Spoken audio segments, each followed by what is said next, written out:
Hola, ¿qué tal? Bienvenidos a un programa más de crónicas, personajes y memoria de las Californias. Nos encontramos en la biblioteca modelo del Instituto Sudcaliforniano de Cultura, con la finalidad de poder disfrutar este recinto e invitar a todo el público a que acuda a solicitar la bibliografía o los textos de su interés con préstamos a domicilio. El día de hoy nos acompaña nuestro invitado especial, el licenciado Ernesto Adams Ruiz. ¿Qué tal? ¿Qué tal, Elizabeth? Muy buenas tardes, muchas gracias por esta invitación. Siempre estaré agradecido de este programa que tienes, que está cimentado ya en un prestigio que abarca más de 2 años. Muchas gracias, Ernesto. Nos motiva y nos emociona recibir este ánimo de veras de tu parte, en el sentido de estar colaborando y propiciando una cultura de manera inmediata hacia el público, para que se entere de las nuevas revelaciones que los escritores tienen a ver en el conocimiento que nos aportan todos los días, ¿no? El día de hoy tenemos y le damos la bienvenida, porque es la primicia de esta entrevista, el poder estar compartiendo con todos ustedes un segundo libro sobre otros animales imaginarios de Sudcalifornia. Como ustedes recordarán, hace 2 años tuvimos la presentación de la primera versión del libro número 1, que fue titulada Animales Imaginarios de Sudcalifornia, que fue muy bien acogida por el público y tuvo un éxito extraordinario. Y en esta ocasión, el licenciado Adams nos presenta su nuevo libro de otros animales imaginarios. ¿Cuál fue lo que te motivó, Ernesto, para esta antología nuevamente? No habíamos concluido el poder comentar que ya las historias, relatos, mitos, cuentos habían concluido, sino ¿cuál fue tu motivación en este sentido de volvernos a dar otra versión? Bueno, mira, el tema realmente es inagotable, ¿eh? Esto da para varios libros más sobre Baja California Sur. Es muy rica en leyendas y también en mitos y en historias que aún no terminamos de escarbar completamente ese fondo que tenemos, esa riqueza tangible e intangible, esos escritos y al mismo tiempo también esa tradición oral que entre más mueren las personas mayores se va perdiendo. Claro. Entonces, lo que yo procuré es, a través de algunos libros que cayeron en mis manos, en este caso, el Mar de Cortés, que escribió John Steinbeck, que en 1940 se subió a un barco en San Francisco y recorrieron toda el litoral de la península. A él lo había contratado un biólogo. Entonces traían un acervo ellos de tesauros, diccionarios y todo, de zoología marina. Y lo que iba a hacer realmente John Steinbeck es hacer la bitácora, ¿verdad? Donde iba narrando qué iban encontrando, en qué lugar lo encontraban, qué especie encontraban y cómo se llamaba esa especie, el nombre científico, el nombre popular. Entonces Steinbeck llega incluso a San Lucas, llega a La Paz, y a partir de la llegada a La Paz nace la novela La Perla. Así es. Entonces, John Steinbeck hace un relato precioso. Yo retomé de él nada más una cita, que es la de los peces voladores, ¿verdad? Platícanosla. Bueno, él dice que en la noche empezó a notar que cuando iban viajando salían unos peces que volaban. Entonces, ellos le arrojaban luz y miraban que cada vez se iban más lejos. Entonces John Steinbeck propuso que a lo mejor de día no volaban tan lejos, era en la noche. Sí, porque ellos tenían que tener las alas húmedas, curiosamente. Okay. Y entonces desplegaban, saltaban desde el agua y se alejaban varios metros desde del barco. Entonces, ese libro de John Steinbeck, por el Mar de Cortés, está muy interesante. Claro. Yo sugiero que muchas personas deberían de acceder a ese buen libro de John Steinbeck. Centrándonos en tu libro, en la presentación que nos brindas a los lectores, recopilas y haces mención en especial a tres personas que están aportándote en la antología algunas historias interesantes. Por ejemplo, tenemos a la profesora Amelia Wilkes, Sí. que nos habla justamente en su libro El San Lucas, que yo conocí, y sobre todo recupera los testimonios de los que vuelan bajito. Sí. Y también hablas de las aportaciones de Gilberto Ortega, de una nueva rama criptozoología, que nos Sí. aporta él todas sus especialidades, que él, lo oculto, lo misterioso, lo irrealizable, aquello que no se conoce, ¿no? Sí. De igual forma, contemplas dos lecturas interesantes que rescatas de el chico Gamaliel Hamburgo. Ajá. Y platícanos en especial, primeramente, lo de la maestra Amelia Wilkes, que porque lo haces de mucha mención. Bueno, mira, Amelia Wilkes, yo creo que fue la pionera en escribir la historia de Cabo San Lucas. Así es.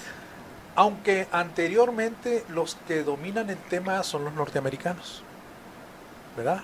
Ryan Cannon escribió algo sobre el origen de Cabo San Lucas en un libro que se llama Sea of Cortes. Y entonces Amelia Wilkes hace un tomo muy grueso. Fue cronista Amelia Wilkes, Es ¿no? una cronista, Sí, ¿no? Entonces narra así es. cuestiones que nosotros no sabíamos de Cabo San Lucas. Y una de ellas fue que ella viajó a un lugar que se llama La Candelaria, que es la sierra de Cabo San Lucas. Ajá. Pero en La Candelaria se encontró con otro narrador por ahí, un señor de apellido Lex, ¿verdad? Y él le narra que ya está a punto de morir el último de los Vuelabajito. Ah, caray. Sí, es que los Vuelabajito eran los curanderos, Los ¿verdad? chamanes. Los chamanes, y había curanderas. Ok. Y lo prodigioso de ese lugar es que mucha gente iba de Baja California Sur a verlos porque ellos curaban la mordedura de serpiente, de cascabel. Curaban la mordedura de zorrillo con la rabia. Curaban el tétano. Y curaban el paludismo. ¿Verdad? Que les azotó durísimo, ¿no? En Era San José. algo muy difícil de curar, pero ellos lo hacían. Entonces, Amelia Wilkes se sorprende de eso y luego pregunta por qué ese Vuelabajito está en esas condiciones. Y le narra a Lex que el asunto es de que tenía que dejar sus poderes a un heredero, pero de sangre. Ujú. Al no tener un heredero de sangre, pues se puso más malo el señor. Ah, caray. Y era posible que hasta ahí llegara la tradición de los Vuelabajito. Les decían los Vuelabajito porque a eso de las 6 de la tarde en adelante desaparecían las personas y empezaban a aparecer unos pájaros negros, haz de cuenta, más pequeños que los cuervos, pero que volaban de la piedra al árbol, del árbol a la piedra, del arbusto a la piedra y al cerrito, pero no volaban muy alto. Ujú. Por eso se llamaban Los Vuelabajito. No sé si te acuerdas que el doctor Mondragón, Cirilo Mondragón, escribió una tesis sobre el tétanos. Sí. Fue porque consultó a los Vuelabajitos. ¿Ah, sí? La tesis muy buena de Mondragón viene de conocer a los Vuelabajitos y también la curación del paludismo. ¿Sí sabrías tú eso de que él combatió el paludismo? Sí, ¿cómo no? Pero no solo lo combatió eliminando al mosquito, sino que a las personas les daba un tratamiento especial con quinina, Ujú. que pues ya la quinina no se utiliza, ¿verdad? Claro. Y por otro lado, me encontré con Gamaliel Hamburgo, Así es. que de alguna manera él ha recibido la biblioteca de Carlos Tapia Ujú. y otras bibliotecas de la zona del Triunfo y todo de San Antonio. Entonces, él narra que había un señor Ruyer que en los años 40 43. o 43 por Ujú. ahí empieza a decir que hizo un viaje en 1920 y tantos rumbo a La Paz, ¿verdad? Y que salieron de noche en la madrugada porque era la mejor hora de salir y venían en carreta jalada por caballos. Pero al llegar al arroyo Hondo se les apareció un animal muy raro que parecía al mismo tiempo muy pequeño y al mismo tiempo muy alto, que era una mezcla entre buey, entre coyote, el caso que era una cosa sorprendente. Y ellos pues ahí se detienen un rato y prosiguen hasta otro día en la mañana el viaje para no volverse a topar con el animal, ¿verdad? Un animal muy raro, muy especial, y no sé si todavía sigue apareciendo ahora que vamos en automóvil y cruzamos el arroyo Hondo. Ujú. Pero en aquella época era sorprendente lo que narra Ruggier. Claro. Y Ruggier también narra lo de los tritones y las sirenas. Ruggier dice que tenía un hermano trabajando en las famosas armadas para bucear perlas. Entonces en ese tiempo todavía no había buceo autónomo. Usaban escafandra y usaban zapatos de plomo y todo eso. Entonces se dieron cuenta que no querían bajar los buzos porque habían visto a un hombre con la cara diferente, los ojos diferentes, con branquias, con aletas en los pies, ¿verdad? ¿Es el tema del túnel en el Mar Bermejo? Ah, no, ese es otro tema. Ese es otro tema que ese no lo toqué dentro del libro, lo toqué en el prólogo. Ok. Sí, entonces y resulta que ahí parece que pierde a un hermano en el fondo del mar, porque supuestamente pues se lo llevó el tritón. Después parece que el relato da a entender que el hermano de Ruggier se convirtió y andaba en el fondo marino igual que el otro, que el otro tritón, ¿no?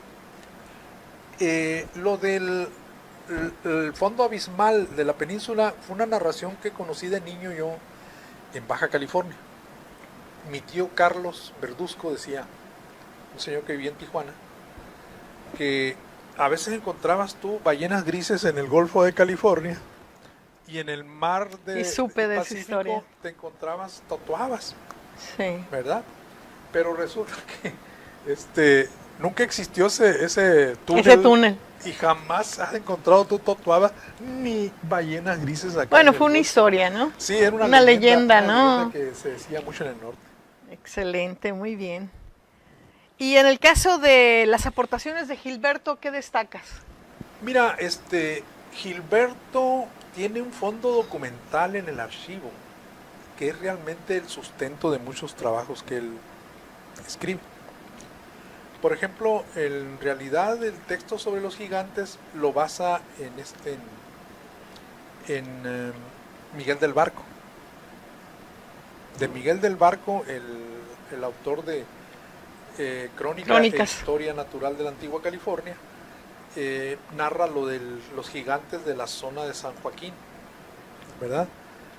Donde el padre Joseph rotea y encuentra un esqueleto muy grande. Son esqueletos enormes, ¿verdad? Que miden muchachos de 3 metros o de 4. Entonces, esta leyenda está muy relacionada, creo yo, con un grupo tribal que era de Baja California, pero que cruzó el Mar de Cortés y se fueron a vivir a la isla del Tiburón. Ok. Si tú miras a los habitantes, a los Goncac de la isla Tiburón, son personas que miden casi 2 metros. Son muy altos. Es por ello que fundamentan demasiado en el sentido de los lienzos de piedra que fueron pintados por gigantes, ¿no? Sí, y otro detalle, el español no era muy alto. Claro. El indio norteño es más alto. Sí. Incluso el cuerpo del yaqui es un cuerpo atlético, de la zona de Sonora. Claro. Entonces, tú te imaginarás cómo serían los indios de esta zona, ¿verdad? No eran personas atléticas, no conocían la tortilla de harina, el pan, caminaban mucho, no tenían automóvil. Entonces, era otro físico, ¿no? Entonces, lo de los gigantes está muy interesante, y está muy interesante también un rescate que hace Armando de Jesús Romero Monteverde. Plantea él lo de Sinachacota, ¿verdad? Una mujer gigantesca que vivía en la península y que le empiezan a mencionar desde el río Colorado, donde venía bajando en el viaje que hizo Cardona en 1616. Entonces ahí le empiezan a narrar los indígenas que las perlas, todo lo que tuviera valor, se lo entregaban a Sinashakota, y que ella tenía enormes colgajos, pero que era una mujer muy grande, Ok. muy alta. Bueno, las leyendas, ¿no? Es una leyenda. También sabes quién rescata la misma leyenda, Sergio Morales Polo, Ok, que fue cronista de Loreto. muy bien. De igual manera, nos ofreces la cueva de la serpiente, Sí. Venado, el hombre que se convierte, que esa está documentada, que con otro investigador, el maestro Jorge Amao, que ya no las ha platicado, pero tú también la retomas, ¿no? Sí, yo la retomo porque tiene un simbolismo enorme, Así es. ¿verdad? Muchos piensan que es como una especie de lo que el símbolo del maremoto en la zona de Asia, Surasia. Acá nosotros teníamos un ciclón que empezaba en Los Cabos y terminaba hasta San Felipe. Híjole, recorriendo toda la Sí, península. parecido a un tifón. Ujú. Entonces, dicen que aparecía cada 10 años. El último ciclón que apareció en esas condiciones fue el del 59, 1959, ¿verdad? Fue el último ciclón que tenía esas características. Excelente. De igual forma, el Kraken y el Ángel y el Diablo de los Mares. Bueno, mira, el Kraken es el famoso calamar gigante, y aquí lo conocían como Huamongo, que era la deidad de los Guaycuras, Dios del mar. el dios del mar. Ese calamar gigante habitaba más todavía entre Cerralbo, y lo podían encontrar hasta Santa Rosalía. Ok. Ya se lo acabaron prácticamente, los coreanos. Lo hicieron Bueno, ensalada. todo sea por el desarrollo, Ernesto, ¿no?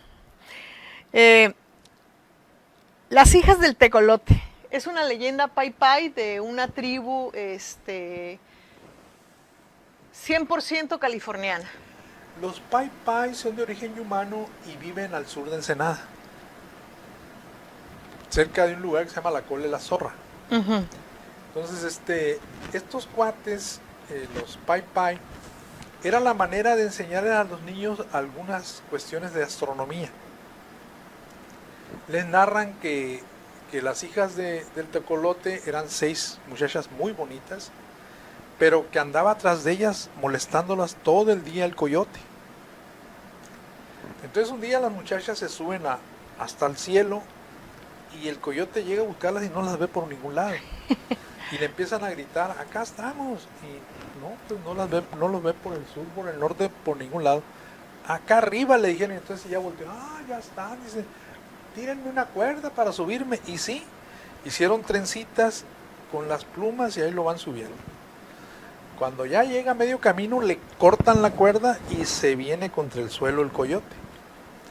Entonces, parece que ahí se acabaría ya la especie del coyote. Pero lo encuentra la abuela, y la abuela lo arroja a una olla y en la noche lo empieza a cocinar Al coyote. al coyote. Apaga la lumbre, se va a dormir, y de pronto empieza a escuchar que están aullando varios coyotes, ¿verdad? Dice, ¿cómo si se murió mi nieto? Se asoma a la ventana y sí, andaban muchos coyotes que se habían salido de la olla. Y así nace el coyote que abunda en las zonas norteñas de México, pero también las hijas del tecolote son las llamadas 7 cabrillas. Tú te paras en el medio, aquí le decimos 7 cabrillas, en realidad son las Pléyades. Entonces era la manera en que los indígenas le decían a sus niños, allá están las Pléyades, Ok. ¿verdad? Excelente, Ernesto. La bruja que se convierte en zorra. Fíjate que esa historia ya la han encontrado en varios lugares de Baja California Sur. La más antigua es de la Zona del Triunfo. Muy bien. Esa historia de la mujer que se convierte en zorra la narran en la zona del Triunfo cuando empezaba la explotación minera. Y es que un ingeniero que acababa de llegar tenía una casita, como acababa de llegar, le dieron una casa improvisada de palitos. Y deja a sus 2 niñas ahí. Entonces en la noche las niñas empezaron a oír como que estaban jalando las tablitas. Entonces el ingeniero le trae una persona que sabe rabdomancia y arroja las tablitas al piso y le dice, fíjate que aquí anduvo una mujer que se convirtió en zorra. Esa la rescaté en el primero, pero en el segundo viene una narración de Todos Santos. Excelente. Donde va un taxista a Todos Santos y de regreso va a dejar un cliente. Se están peleando 2 zorras en el monte, entonces a él se le ocurre subirlas a la cajuela porque para hacerse unos llaveros con la cola. Órale. Bueno, pero ¿cuál fue su sorpresa? Que cuando a la mañana siguiente que abrió la cajuela estaban 2 viejitas lastimadas adentro del carro.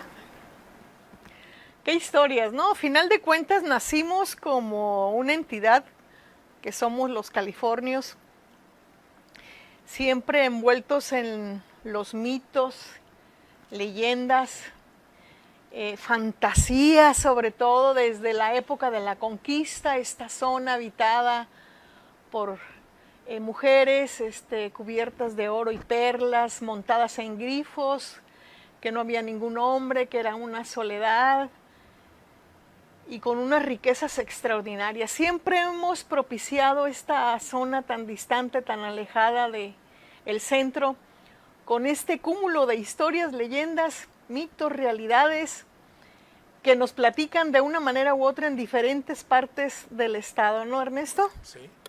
Y me interesa mucho el poder platicar de otro escritor en el que incorpora su antología también, en el caso del escritor Alejandro Magallón, El Diente de Oro. No, hombre, Alejandro Magallón es uno de los escritores más grandes que tenemos.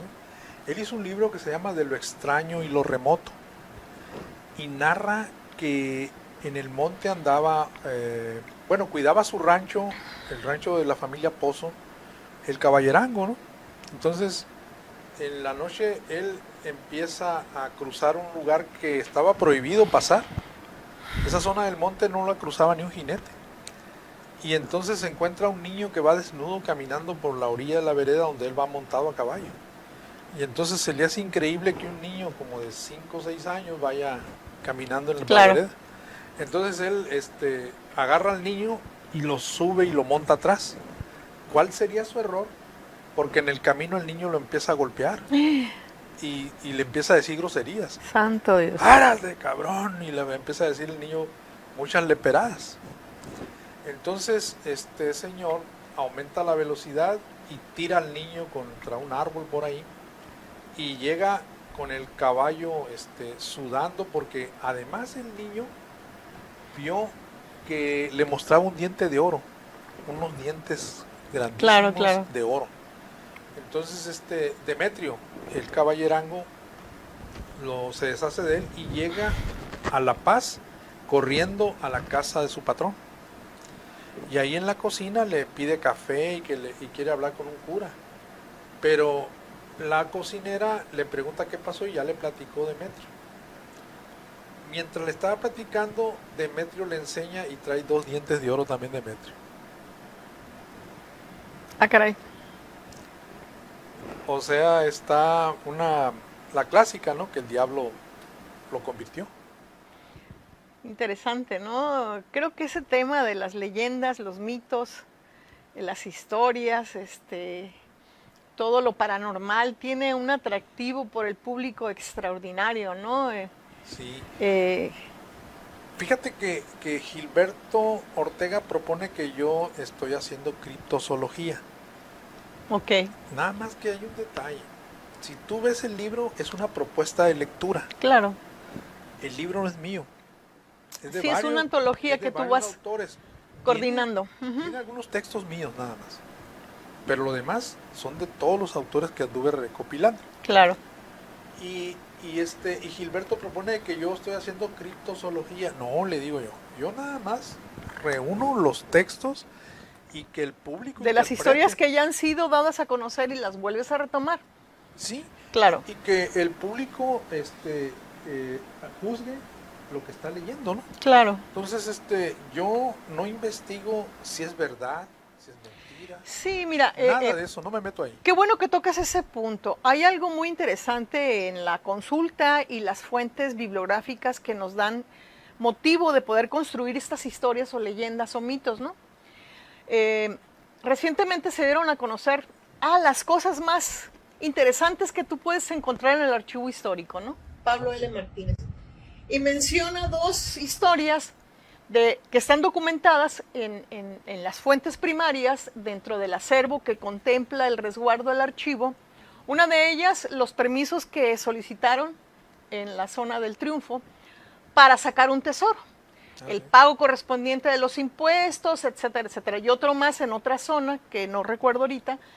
Bueno, así como el vampiro también de la parte norte que gentilmente Gilberto Ortega nos ha compartido. O sea, son historias que la gente en su momento, en esa época, acude a la autoridad a registrar una anomalía que para ellos es algo paranormal, que sucedió en ese momento, ¿no? Sí. Y que se dieron circunstancias, pero el hecho es, el que haya tesoros, pues definitivamente debe de haber tesoros, porque pues obviamente quien es propietario de una parcela o de un terreno en alguna parte donde se tiene conocimiento que hubo entierro, pues solicitó en ese momento el poder hacerlo, ¿no? Pero no es lo trascendental y no es lo importante. Yo creo que lo más importante y lo más trascendental es el poder compartir esas historias, porque a final de cuentas son historias, pero como bien tú lo comentas, no son hechos certeros que nos conste que sucedieron, sino que la población acude a la autoridad, hace el reporte correspondiente y quedan documentados como alguien ahorita que afecta a las vías generales de comunicación, las destruye y queda sentado, ¿verdad? En un parte ante la autoridad correspondiente de fulano de tal, cometió un ilícito. Claro. Así también en esa época, a finales del siglo XIX, pues se dieron a conocer un sinnúmero de historias que tú estás rescatando y que nos las haces saber. El hecho de que criptozoología, como dices tú, que no estás desarrollándolo, es muy meritorio el poderlo decir, porque el público tiene que saber que pues estamos compartiendo historias narradas y que están escritas a través de otros autores. Platícanos algunos autores que estás, a Víctor Ramos Pocoroba, ¿a quiénes estás incorporando? Bueno, está Víctor Ramos Pocoroba, Armando de Jesús Romero Monteverde, Ajá. está Sergio Morales Polo, está también Juan Pablo Rochín, está Gilberto Ortega, Gamaliel Hamburgo, y está también la maestra Wilkes de Cabo San Lucas, Wilkes, y está también este otro maestro, el doctor Alejandro Magallón, Juan Melgar. Okay. Hay varios autores subcalifornianos, entonces como ustedes se darán cuenta, yo lo que hago es una muestra. El creador de la criptozoología, John Wall, si uno ve el libro de él, es una cosa extraordinaria con la cantidad de información que tiene. ¿Cómo justifica y sustenta sus narraciones, no? Sí, pero yo lo que hago nomás es mostrar. Claro. Encontré esto y ahí va, ¿no? El lector va a decidir si él continúa su investigación. Por supuesto. ¿Verdad? ¿Será verdad esto o lo otro? ¿O existió realmente? Y va a buscar documentación. Yo hasta ahí queda mi labor, que es la de promover la lectura de estos autores. Claro. Es interesante, qué bueno, en sí hay mucha información en los acervos que actualmente tenemos en el repositorio del Archivo Histórico Pablo L. Martínez, y hay un sinfín de documentos muy importantes que se tuviesen que hablar, a diferencia de que encontraron 2 tesoros, por favor. Mucha gente, mucha ciudadanía no sabe y desconoce que el primero que realizó la jura en Sud California para protegernos de una invasión extranjera filibustera fue Fernando de la Toba, el alférez Fernando de la Toba. Y su acto fue tan heroico y tan importante porque él inmediatamente pensó que tenía que cambiar la bandera de español a mexicano para que Crozan, el pirata chileno, no nos fuera a invadir y saquear. Claro. Y él justamente con su rango que le confirió la autoridad hace la primera jura, aunque sea simulado. Pero aquí lo interesante que yo les quiero platicar es que en este repositorio del Archivo Histórico van a encontrar el documento más importante del primer presidente que tiene México, el emperador Maximiliano, perdón, Agustín Iturbide, con la finalidad de hacerle un reconocimiento a Fernando de la Toba por su acto heroico que llevó a cabo y no lo pensó para salvaguardar los intereses extranjeros y proteger la soberanía nacional. La verdad, es interesantísimo, sinceramente, cómo en esa época que el Plan de Iguala no lo aceptaban los españoles que todavía habitaban en esta parte. Y ese tipo de documentos pues son oro molido, Ernesto. Así es, sí. Porque son testimonios de nuestra historia, que ahí sí son hechos y relatos que sucedieron y que son sustentados. Sí, claro.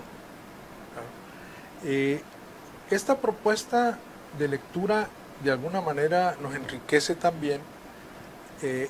Mucho es ficción, mucho es mito, mucho es son consejos populares, o pueden ser también lo que le llamamos nosotros leyendas urbanas.